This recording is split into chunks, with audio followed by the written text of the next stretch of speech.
That which you call as Vipassana today is a very recent phenomenon. They claim that it comes from the Buddha. Actually, it does not. The stream flowing from Buddha got extinct around 8th or 10th century AD. This modern Vipassana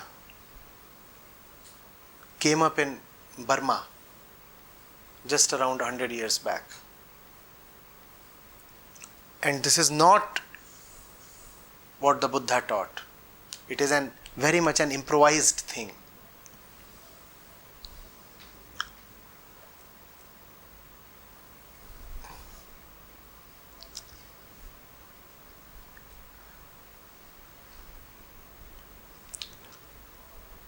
If you could really look, first of all, you would look into what you are doing right now.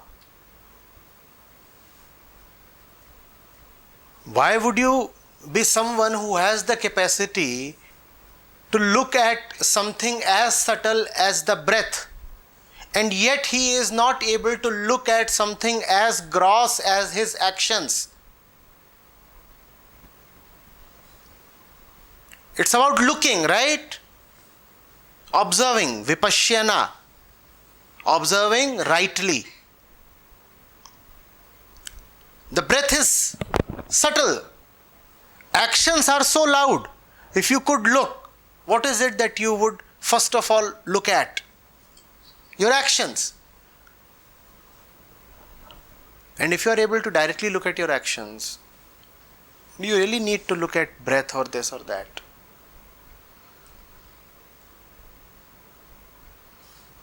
See how you are living, that's all. Seeing is important. Obviously, seeing is important. But what to see? Breath? There is nothing wrong with the breath. Why are you watching the breath? Or maybe watching the breath is a convenient way to avoid watching that which really needs to be watched. You need to watch your behavior towards your wife. Instead of that, you are watching your breath. Nice trick.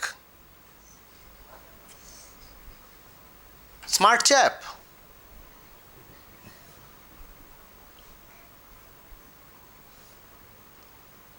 You need to watch how greedy you are towards your customers and how exploitative you are towards your employees. And instead of that, you are watching your breath. Nice. Pretty nice. You need to watch your restlessness when you are waiting at the traffic signal. And it's so evident. It is observable. Look at the tension in your calves. See how you are constantly pushing at the clutch pedal or the accelerator, even though you know fully well that the car is in neutral. There are 40 more seconds to go before it goes green. And do you see how your legs are twitching and you are fiddling with the controls? The moment it goes green, you honk. Now, is that not observable? Is that not observable? Then what is all this drama about watching the breath, observing the breath? Can't you observe the 1,000 things that you are continuously doing? But probably you want to, as I said, avoid watching your real life, your day-to-day life. So you go for a 10-day Vipassana retreat. 10 days of watching the breath, and then you can come out with a certificate. That helps the inner lie.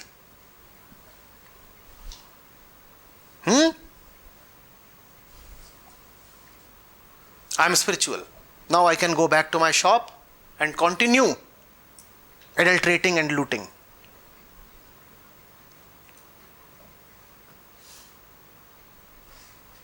You won't observe the face of the goat or the chicken being slaughtered for your food in front of your eyes. Do you observe that? No. That's something you stubbornly want to avoid observing. But you want to observe your breath. How exotic. Seriously spiritual, right? If you want to observe, look into the eyes of the bird being slaughtered for your taste buds. No, but all these teachers won't tell you that. They say observation means, breath. Breath. If you want to observe the eyes of the cow being milked for your cheese. Go observe. That's far more real.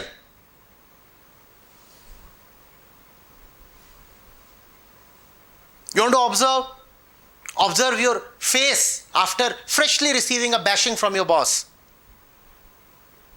Retire to the washroom, as you anyway do, having been spanked by your boss.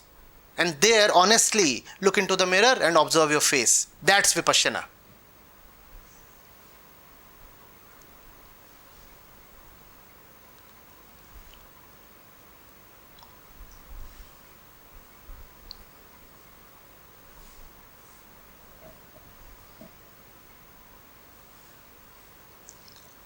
Observation is great, and yes, the Buddha did teach observation. But observe what?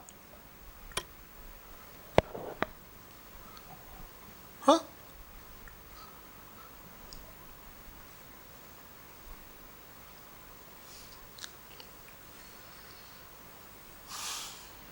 So all these meditation techniques of watching, observing the breath, all the apps and all of them are best avoided.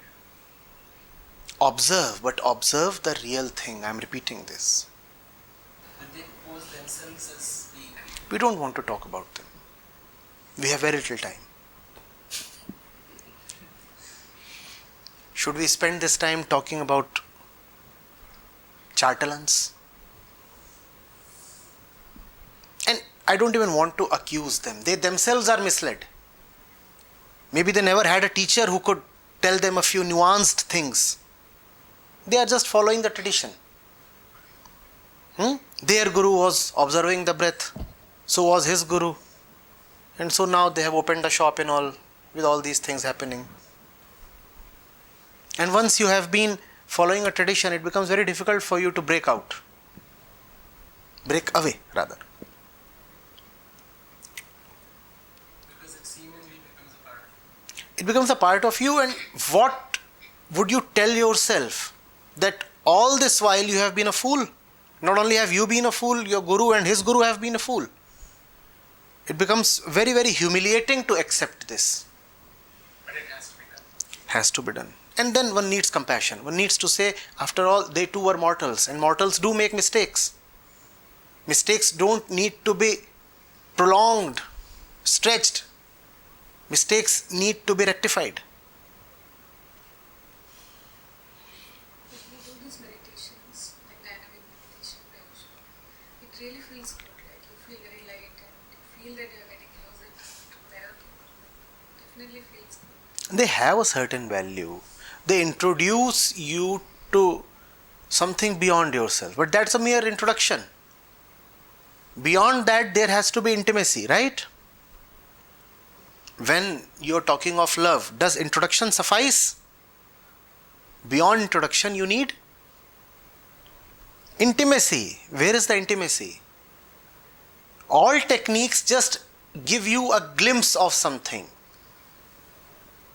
They give you a glimpse so that you fall in love with the glimpse, and then you demand more. You must demand more. But what if you get satisfied with the glimpse? What if the glimpse itself becomes a competitor, a substitute of the real thing? That's how wicked we can be.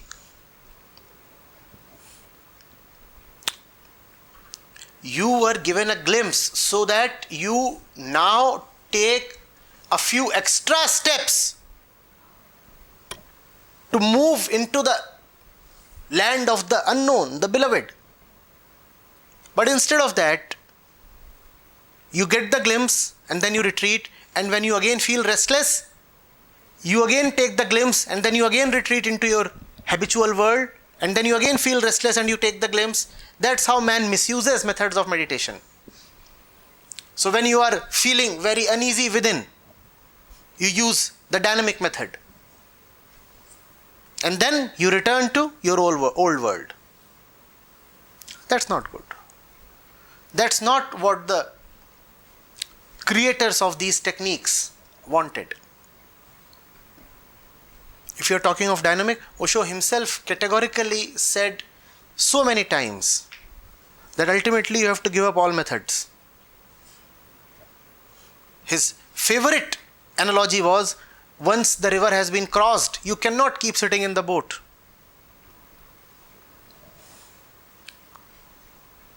So sadhana has to keep evolving, cannot be a repetition. Yes, surely. Wonderful. Truth is in itself is a living. Wonderful. No, No. these are Krishnamurti's words, truth is a living thing. Sadhana has to keep evolving because you are at different points in your journey.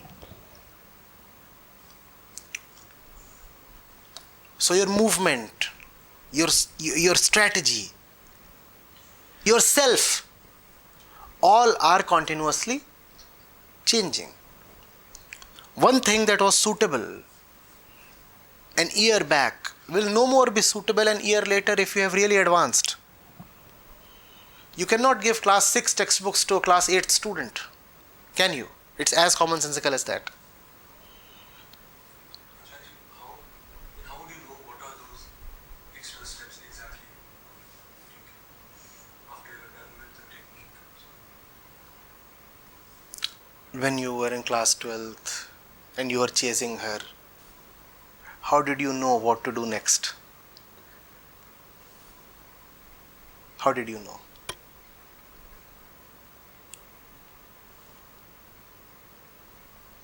You found out. In love, one finds out.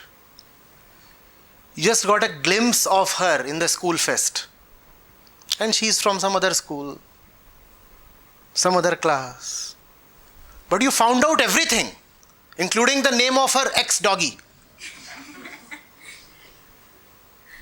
You figured out everything flat in 2 days. And now you're asking, having got a glimpse, how do I proceed further?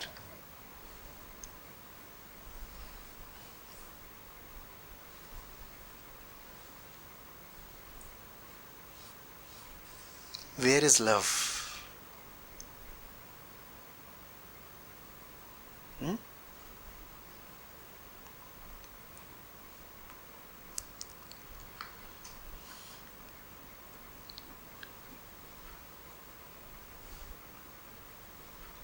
Does it come down to the burst of Obviously. Everything comes down to that, including this. Why else are you here? Does one come to Goa for this?